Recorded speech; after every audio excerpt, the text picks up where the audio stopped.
E talvez ninguém tenha sido tão agredido por pessoas conhecidas aí, nós conhecemos, não vou citar nomes porque não vale a pena, desde o primeiro dia da instalação, como eu como presidente, o senador Randolfo como vice-presidente e o senador Renan como relator da CPI. Aí não dá para mensurar se um for mais ou menos, mas todos fomos bastante agredidos e nem por isso nós vamos levar isso para a CPI. Nós temos outras formas de que se faça justiça também nessas mentiras sacadas, inverdades sacadas contra a gente, tentando desmerecer, usando a CPI, dizendo que era um circo. Bom, circo não é, porque no circo tem alegria. O circo você vai para se divertir. E aqui o depoimento de vocês, todos vocês, e o comportamento do Márcio dignifica o trabalho dessa CPI por entender que não tem como a gente rir de nenhum depoimento de vocês. Então, todos aqueles senadores que vociferavam, pessoas na internet vociferando que isso era um circo, olha aqui os palhaços. Só que esses palhaços estão chorando. Esses palhaços estão comovidos, indignados com a perda que tiveram. Esses palhaços que estão aqui hoje, num circo de horrores, não foi feito por nós. Tem nome, sobrenome e tem as pessoas que serão indiciadas e pagarão pelos crimes que cometeram, independente da divergência que possamos ter. Mas o objetivo é um só, é fazer justiça por vocês, por mim, pelo Randolfo, pelo Renan, pelo Humberto, por todos nós. Justiça para que não ocorra de novo. Então, aquele que escreveu, aquele que falou que isso era um circo, preste atenção na Mayra, vê se ela tem cara de palhaça. Presta atenção na Giovana, vê se essa moça tem cara de palhaça. Presta atenção na Kátia, vê se essa senhora tem cara de palhaça. Veja o Arquivaldo, sobrevivente da Covid. Veja aqueles que chamam a CPI de circo, se o Arquivaldo tem cara de palhaço. Rosane, que nos deu a honra de estar aqui, vindo lá do Rio Grande do Sul, lá perto da cidade que eu tanto amo, que é Caciqui. Vê se ela tem cara de palhaço. E agora, segundo os negacionistas, aqueles que não enxergam a verdade, veja, e eu passo a palavra com muita honra para você, Márcio. Você representa todos nós, na sua atitude como pai, como cidadão, como brasileiro que ama o país e veste verde e amarelo, mas veste verde e amarelo dentro do coração, não é da boca para fora. Você nos representa, Márcio. Você é a pessoa que está aqui representando todas essas 600 mil vidas, porque você fez uma coisa que todos nós temos que nos orgulhar. Ainda existe brasileiros de verdade. Existe Márcio, e o Márcio, ele não tem cara de palhaço, ele não está num circo, ele está aqui para pedir justiça pelo filho. A palavra é contigo, Márcio. Boa tarde a todos. Obrigado, senhores senadores. Agradeço a vossas excelências que... Aquele dia foi um dia assim muito... Mudou tudo, eu acho. Acho que eu hoje talvez entenda que mudou até para o país. O meu filho, sabe, que o nome dele é Hugo Dutra do Nascimento Silva. Filho muito amado, muito companheiro, um jovem de 25 anos que trabalhava em 3 empregos. Ele era professor de dança de salão, ele era DJ também nessa área e trabalhava na área de informática. Então, muitas vezes eu tive que esperá-lo acabar um baile e pegar ele 2 horas da manhã, esperar lá e deixar ele no trabalho dele às 4 horas. E uma menina até do trabalho dele num dia me falou, cara, quantas vezes eu cheguei e encontrei o Hugo dormindo lá, porque 5 horas ele já tinha que estar, e às vezes ele estava trabalhando até as 2 horas. Então, o que eu quero falar é mais de amor, humanidade, sabe, indignação, mas principalmente de amor, porque aquele meu ato, aquele dia na praia, de recolocar aquelas cruzes, estava sozinho, tinha muita indignação, mas eu quero deixar bem claro para todos, que não tinha nenhum sentimento de ódio nem de raiva, pelo contrário, é um sentimento de muito amor, entendeu? Eu vou falar pelo ato primeiro.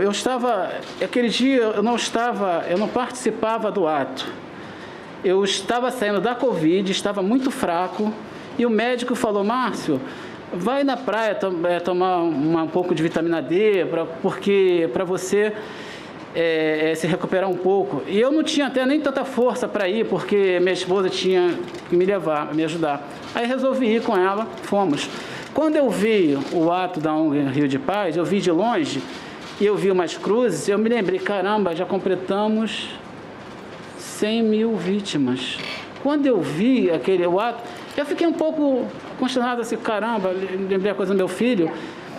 E quando eu cheguei perto, eu senti uma felicidade, falei, caramba, alguém está fazendo uma homenagem às vítimas, fiquei super feliz. Mas quando eu cheguei perto, eu vi um grupo, e quero enfatizar bastante, tinha mais ou menos umas 60 pessoas, mas era um grupo de 5, 6 pessoas, hostilizando muito. Hostilizando e falando um montão de besteira, e assim, era uma coisa até irracional, porque ali era uma homenagem às vítimas. Pareciam que aquelas pessoas eram inimigas do que estava acontecendo. E eu já tinha antes, quero relatar, que eu tinha antes tido um problema muito grave. Para mim é grave, porque toda vez que eu tenho esse sentimento de raiva e ódio, para mim é muito grave. 3 dias enterrado meu filho, é um desabafo, tá? Não tô querendo acusar ninguém, sabe? Mas 3 dias depois de enterrar meu filho, foi um sábado, um domingo, eu não guardo datas porque eu não quero guardar essa data. Sabe, eu ouvi aquela fatídica frase, e daí? Eu não sei, não posso, eu não procurei ler, não procurei falar nada, mas toda a repercussão eu escutei lá no meu coração, e daí que seu filho morreu? Isso me gerou muita raiva, muito ódio. Mas isso me fez muito mal, muito mal. Então, eu já tinha tido alguns embates, porque 3 dias meu filho morto, teve um pronunciamento e aquela confusão, e as pessoas gritando, eu sou do Rio de Janeiro, eu moro em Copacabana, e uma pessoa estava com um megafone gritando, e daí, alto. Eu desci, que eu me senti muito ofendido com aquilo. Aí, quando eu cheguei lá, eu descobri quem era, pedi para a pessoa parar. E a pessoa não parou. Então, foram criando feridas, sentimentos, que me fizeram muito mal durante um tempo. Quando eu cheguei, isso foi um dia, uma semana antes de eu ir à praia, que foi, eu acho, um movimento um domingo. Quando eu cheguei, ali eu tive um ato de desespero, perdi a razão, porque eu não aceitei aquilo, sabe?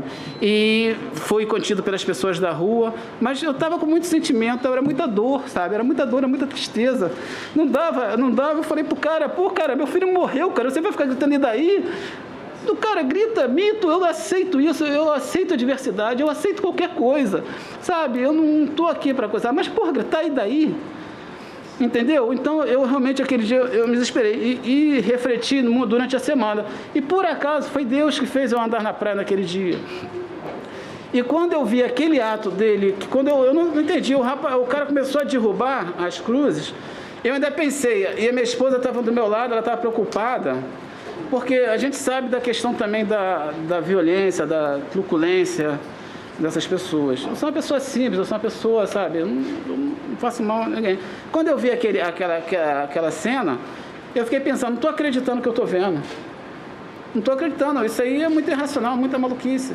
Sabe, o meu ato ali foi um ato de resistência, até por já estar acostumado a esses atos assim, porque eu sou quilombola, sabe? Eu venho de origem quilombola. Então, eu já estou acostumado a sentir isso e passar, mas tudo, sabe? Mas só que eu pensei naquela hora, eu falei assim, caramba, ele vai tirar, eu olhei em volta e vi que ninguém se mexia, ninguém fazia nada. Aí eu olhei para o pessoal da ONG e eles não podiam fazer nada. Eu falei, sabe uma coisa? Eu vou fazer uma coisa, ele vai tirar, eu vou colocar. Ele pode ficar o dia todo tirando, chutando, eu vou colocar de volta. Mas num momento que eu raciocinei, sabe, não tinha realmente amor, porque eu estava sentindo, eu falei, cara, será que esse cara não sente que está pisando na cova do meu filho? Que está chutando, sabe? Assim, uma falta de respeito muito grande. Então, passou aquilo, não esperava de dar essa repercussão toda, aconteceu, mas não parou daí. O problema é que não parou daí. Quando o meu filho, ele faleceu no dia 20 de abril de 2020. Ainda não tinham 10 mil vítimas. E eu entendo que os médicos fizeram tudo pelo meu filho. E eu acho que eu estou falando um pouco fora. Os médicos fizeram tudo o que podiam pelo meu filho. Naquele momento, o tipo de medicação não importava, porque eles não sabiam de nada. Nós mesmos não sabíamos. Então, naquele momento, eu agradeço tudo que aqueles médicos fizeram.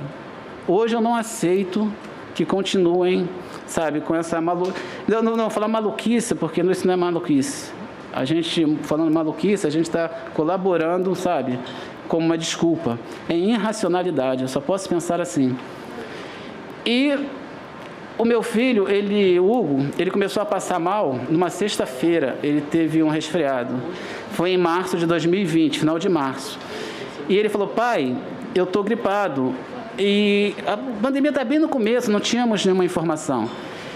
E quando chegou no domingo, ele foi um médico, ele morava com a mãe dele, eu estava sempre com ele. Ele foi ao médico e quando chegou assim, eu falei, Hugo, olha só, eu estou vendo aqui que a informação que nós temos é quando sentir falta de ar, a gente corre para o hospital. Ele falou, não, pai, eu até já fui medicado, mas eu estou piorando. Aí eu falei, então, daí eu fui lá vê-lo. Aí, como já tinha a coisa da Covid, aí eu falei assim para a mãe dele, e a mãe dele ao mesmo tempo ficou também doente. Eu falei, é melhor vocês se isolarem, não ficar perto de ninguém, porque meu filho mora do lado com umas 3 crianças, e ele tinha tido uma chikungunya anos anterior e estava bem fraco. E o meu filho ficou totalmente paralisado em 2019 por causa da chikungunya. Graças a Deus, hoje já se recuperou. Então, eu falei isso, só que ele piorou. Aí na quarta-feira ele falou, pai, eu estou começando a sentir falta de ar. Corri para a casa dele, fomos para a UPA. E a falta de ar foi aumentando, porque o progresso da doença dele foi muito grande. Quando chegamos na UPA, teve um procedimento normal, fomos muito bem atendidos. Ele já estava com muita falta de ar e fez os exames. O que eu pensei? Como eu moro em Copacabana, eu pensei, a gente estava muito tempo lá, eu falei, Lugo, vamos, enquanto espero os exames, vamos na minha casa que eu vou te dar uma sopa, vou te dar alguma coisa. E fizemos isso, só que ele consciente falou, pai, chegamos em casa, pai, eu vou ficar aqui no carro. Eu falei, Hugo, mas você precisa descansar. Não, eu vou ficar aqui no carro porque eu não quero contaminar, eu posso estar com Covid. A gente pensou, não quero contaminar ninguém. E ele já estava com muita falta de ar nesse momento. E eu subi para minha casa, falei com a minha esposa. Ela falou, não, ele vai subir, a gente vai isolar a sala e vamos botar ele lá sentado, do lado, deitado. Fizemos uma cama para ele na sala, isolamos. Como minha esposa também trabalha na área da saúde, e ela nós estávamos com todos os protocolos em casa. Aí eu forrei, botei lá, falei com ele, mas só que o que aconteceu? Eu moro no primeiro andar, ele resolveu subir de escada. Nesse momento que ele subiu de escada, ele quase desmaiou lá em cima. Então, deitou. É por isso que é muito, sabe, as pessoas têm que ter noção do que fala. Tem que ter noção do que fala. A última vez, meu filho vivo na minha casa, eu fiquei olhando para ele e olhando a respiração dele. Olhando ele do oxímetro, aí eu ficava, ele descansando, eu fiz uma sopa, ele não queria comer, eu fiz coisa, e esperando para levar de volta para a UPA. Aí eu ficava olhando a respiração dele, olhando, e pedindo, não, vai melhorar. Aí até que nós fomos para a UPA. Voltamos, os exames já estavam quase prontos, mas o que aconteceu? Mais pessoas chegaram. os médicos ficaram mais presos. Então, levou umas 2, 3 horas ali com ele, já falta de ar. Pai, eu tenho que ir para outro lugar. E eu já estava pensando em arrumar alguma maneira de levar ele para outro lugar. Até que foi atendido, 1h30 da manhã, o Hugo foi para o oxigênio. Tá? Mas antes disso, o que você falou, que me comoveu muito, é que lá na UPA, eu sentei aqui, ele sentou ali, eu tenho até uma foto, eu tirei uma foto com ele, e ele não aguentava mais andar, porque a falta de ar era tanto que tirou toda a força dele. Eu botei ele na cadeira de roda. Foi a última vez que eu tive com meu filho assim, fazendo alguma coisa por ele, porque depois eu não tive chance de, sabe, como o pai está ali do lado dele. Eu levei ele na cadeira de roda, ele com muita falta de ar, ele não aguentava mais andar. Aí ele chegou, e o que aconteceu? Demos sorte ainda que vagou uma cama com oxigênio, que não tinha tanto. Eu ainda fiquei pensando, poxa, se agora ainda está no começo, eu ainda fiquei pensando com o pai dele, imagine depois, vai ser mais difícil. Então, daquele momento que eu levei ele lá, com falta de ar, que ele não aguentava mais andar, foi os últimos momentos que eu tive com meu filho. Eu não posso aceitar que alguém faça uma brincadeira com isso. Eu não posso aceitar. Eu não posso aceitar que alguém, sabe, que as pessoas façam, que a pessoa faça. E eu não posso entender como outros pais, outras pessoas acham que isso é normal. Meu Deus, isso não é normal, não. Isso não é normal, não. Não é normal. Entendeu? Há muito sofrimento. Eu fico pensando nas pessoas de Manaus, assim, que depois o sofrimento continua pra gente, porque não é só meu filho. Não estou falando do meu filho, não estou falando só dele. Estou falando de tudo que a gente vivencia. Então, continuou. Meu filho foi para lá. Aí ele mandou uma mensagem para mim: pai, estou melhor.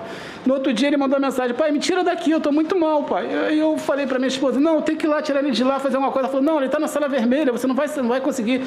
Eu falei: vou. Aí fui, conversei com a assistente social, fiz uma coisa que hoje eu sei que eu não deveria ter feito, mas um pai desesperado não mede consequências. Eu fui até a sala vermelha, quando deram uma bobeira, eu fui até a sala vermelha, abri a porta e fiquei fazendo sinal para ele: Hugo, teu pai está aqui, cara, fica bem, teu pai está aqui. Porque o meu filho anterior, ele teve a chikungunya, ficou na mielite, eu fiquei 2 meses no hospital com ele, tratando, limpando, porque não mexia daqui para baixo, entendeu? Mas o Hugo, aí eu fiquei fazendo sinal para ele: Hugo, teu pai está aqui, teu pai está aqui. E ele fez um sinal assim, até que ele olhou e fez um sinal assim para mim. Eu queria que ele soubesse que o pai dele estava ali do lado dele, acompanhando ele, entendeu? Não estava perto. Aí ele fez um sinal para mim, depois eu fiquei um pouco feliz, que ele falou: pai, eu não estou conseguindo respirar com a máscara, traz um canudo para mim. Um canudo para mim. Eu levei o canudo para ele. Aí eu fui na rua, comprei, levei o canudo, sabe? E aí levei as coisas, aí eu entreguei tudo lá. Quando eu estou chegando em casa, aí ele mandou uma mensagem, a última mensagem do meu filho para mim: pai, eu acho que eu não vou conseguir. Eu mandei 3 mensagens para ele de: filho, você vai conseguir, cara, você é forte. Eu falei: pensa, faz assim, porque eu tive um período muito difícil com meu filho no hospital. Ele teve uma mielite transversa e foi paralisando, e ficou praticamente sem mexer os braços, as pernas, e muita dor. Teve um dia que eu botei no meu filho mais velho, eu já estou falando o caso que aconteceu. Teve um dia desse meu filho mais velho que eu coloquei o terço no peito dele. Falei: filho, pensa só nos teus 3 filhos, que a gente vai passar por essa noite. E eu ficava a noite toda ali. Era difícil, mas eu estava ali. Eu estava conseguindo cuidar do meu filho, entendeu? Eu botava o oxigênio dele, botava o oxigênio dele e consegui cuidar do meu filho. E meu filho saiu de lá, sabe? Saiu de lá. E o Hugo eu não consegui, sabe? Assim, é muito duro, é muito triste, não dá. O sentimento que eu fico não é só pela dor da morte, é por tudo que vem depois, cada deboche, cada sorriso, cada ironia, sabe? Assim, sabe, no meu coração, são desabafos, mas no meu coração foi muito difícil, eu não conseguia entender isso. Por isso que essa CPI foi tão importante para mim. Porque alguém apareceu e falou assim: pô, não me deu e daí? Alguém apareceu e falou assim: vou fazer alguma coisa por você, não importa se é partido, eu não quero saber. Isso aqui não é circo, não. Isso aqui a gente está falando de vida. A gente está falando de vida, de pessoas que morreram, sabe? Não é circo. Quem fala que é circo é porque não se importa com as pessoas que morreram. Então, eles são um verdadeiro palhaço, não somos nós. Isso. Entendeu? Quem falar que isso aqui é circo são os verdadeiros palhaços. Desculpe falar assim, mas não dá. Sabe? Aí, a última mensagem que ele mandou para mim foi isso. Pai, eu não vou conseguir, eu mandei mensagem. Ele viu minhas 3 mensagens. Aí, na sexta-feira, dia 3, que era dia santo, a médica me chamou, eu ainda fui todo contente, pensando, poxa, acho que ele melhorou e transferiram ele para a sala amarela. Ela falou, seu Márcio, desculpa, mas seu filho vai ter que ser entubado. Ela tinha falado, nós fizemos de tudo, seu filho vai ter que ser entubado, vai ser transferido para o Hospital Ronaldo Gazola, que era a referência. Quando ela falou isso, eu já não escutei mais nada, meu mundo caiu, só consegui ligar para minha esposa e falei, me ajuda porque eu não tenho mais condições de nada, porque ali eu já fiquei muito preocupado. E ele foi para o Hospital Ronaldo Gazola, ficou lá 15 dias, foi muito bem cuidado. Eu tenho que muito agradecer toda a equipe, todas aquelas pessoas que estavam lá. Eu fiquei no hospital algumas vezes, eu vi a guerra que é no hospital, a luta que é. O dia que meu filho chegou, chegaram mais ou menos umas 30 ambulâncias. Então, eu fiquei de meio-dia, só fui ter alguma notícia às 6h30, mas totalmente compreensível, porque tinha muita gente precisando de ajuda, sabe? E realmente não tinha muita notícia para dar, o que falar. E tudo bem. E são outros fatos que acontecem. Então, eu participei, dentro do hospital, a luta que os médicos têm, todas as pessoas têm com aquelas pessoas. Quando eu comecei a ouvir de pessoas falar que invadiu o hospital, eu falei, eu não acreditei. Eu falei, não, que isso? Eu não estou acreditando nisso, eu resolvi conferir. Então, é outro fato, que assim, eu estou falando as coisas que foram me incomodando e eu não acreditava. Eu falei, se chegar lá no Ronaldo Gazola, pode ser quem for. Eu, como pai, não vou deixar entrar, vai ter que me matar, vai ter que passar por cima de mim. Porque eu via a luta daqueles médicos lá, chega um, chega outro, tem que tratar desse, tem que tratar daquele, não tem tanta gente, aí um fica doente. Eu vi essa luta diretamente lá dentro, várias vezes. Então, eu não aceitei. E tudo foi se passando. E aconteceu aquele ato, aí eu pensei assim, poxa, eu tenho que contar a minha história, não vou deixar que as pessoas contem a minha história. E falei, e eu não esperava dar essa repercussão toda, e não esperava que fosse tão simbólico, esse ato fosse tão simbólico. Mas as coisas continuaram, sabe? E quando eu acho que um verdadeiro líder, sabe assim, um verdadeiro líder que tem que ir o melhor das pessoas, do seu povo, não o pior. E eu fui sofrendo, e teve um certo momento que parecia que meu filho era o culpado de ter morrido. Meu filho virou o marginal porque morreu de Covid.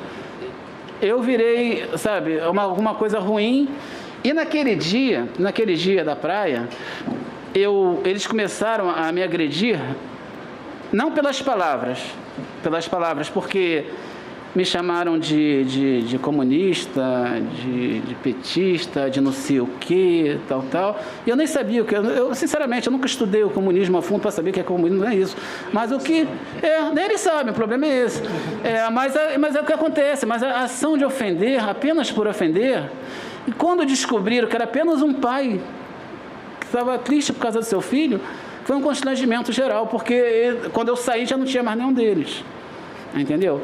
Mas tudo bem, isso aí foi passando. Mas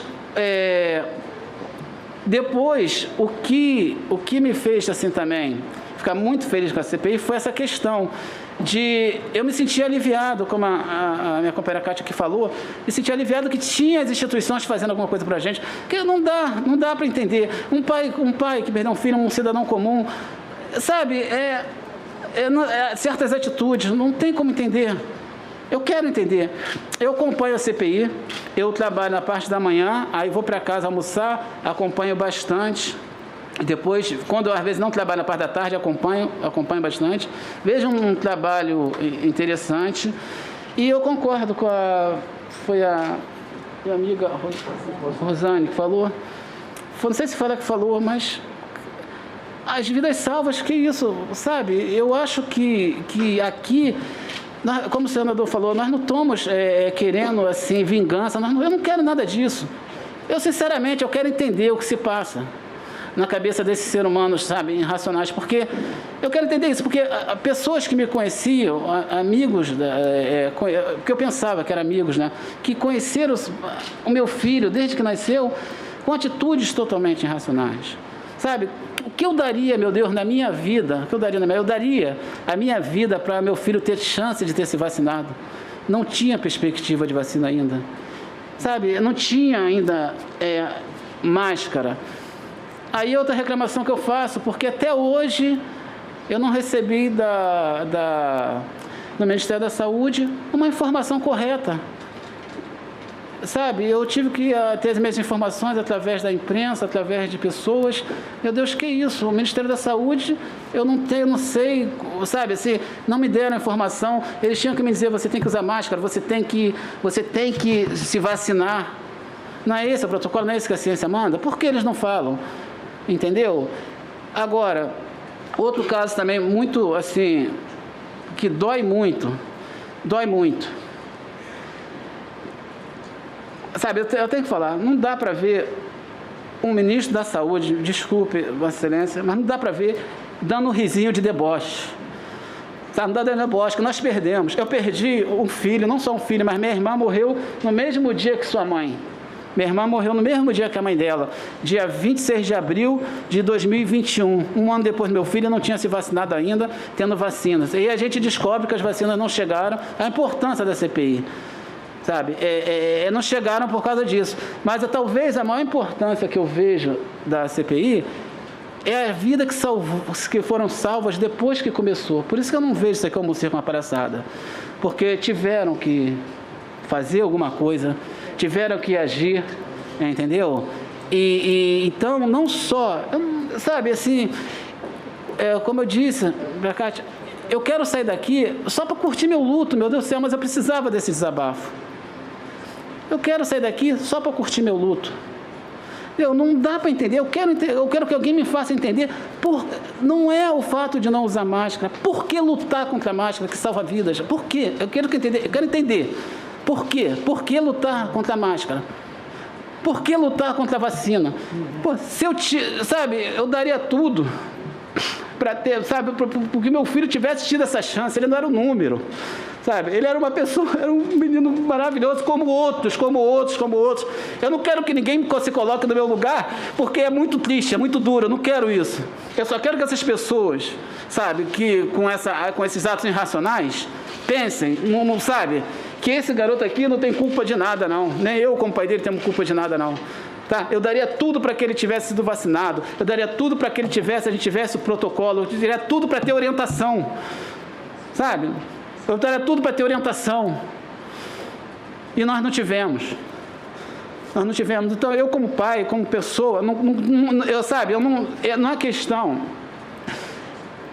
Não é questão assim, eu quero entender por quê, só por quê, porque, sabe, eu quando a Cátia falou, quando eu tive a notícia que um médico deu muito consternado até, e eu tive que reconhecer meu filho, sabe, o último momento que eu tive com meu filho, que eu fui reconhecer, ele estava dentro de um saco. Sabe, ele estava dentro de um saco. Eu tive que orar bastante, pedir a Deus para conseguir ir lá reconhecer meu filho, porque como pai, era a última coisa que eu tinha que fazer por ele. Eu não pude dar um abraço no meu filho. Eu não pude dar o último beijo. Eu cheguei a levar uma roupa para vesti-lo. Eu não consegui fazer nenhum ato simbólico, nenhum dos atos simbólicos. Eu tive que ficar parado 3 horas na porta do cemitério, ou 4, olhando um carro, sabendo que meu filho estava ali dentro, para ser enterrado. Entendeu? Então a minha dor não é mimimi. Não é. Dói pra caramba mesmo, dói, entendeu? Então não aceito que ninguém aceite isso como normal. Não é normal. Não é. Sabe, não é normal. Essa dor não é mimimi. De todas as pessoas, não é minha só, não. É de todas as pessoas que perderam. Pessoas tão queridas. Porque todos são queridos. Não importa que meu filho tenha 25 anos, isso não é relevante. Não importa que a mãe dela tenha 80. São vidas, são pessoas que a gente ama, como todos aqui amam. Então, eu espero que quando esse relatório chegar na mão das pessoas que tem que chegar, eles escutem o que nós falamos, que todas essas pessoas que falaram. Porque nós aqui não somos políticos, não somos nada, mas somos pessoas que vivenciaram e sofreram com isso, entendeu? Então,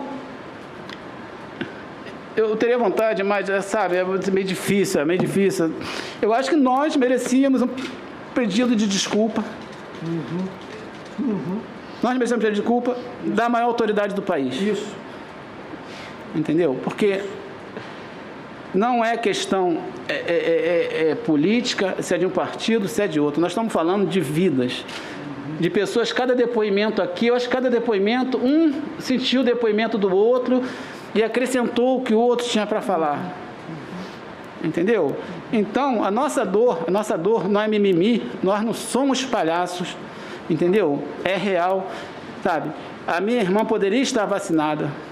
Então, o trabalho que foi feito aqui, senhores senadores, eu tenho um grande agradecimento. Para mim, não importa de qual partido cada senador é.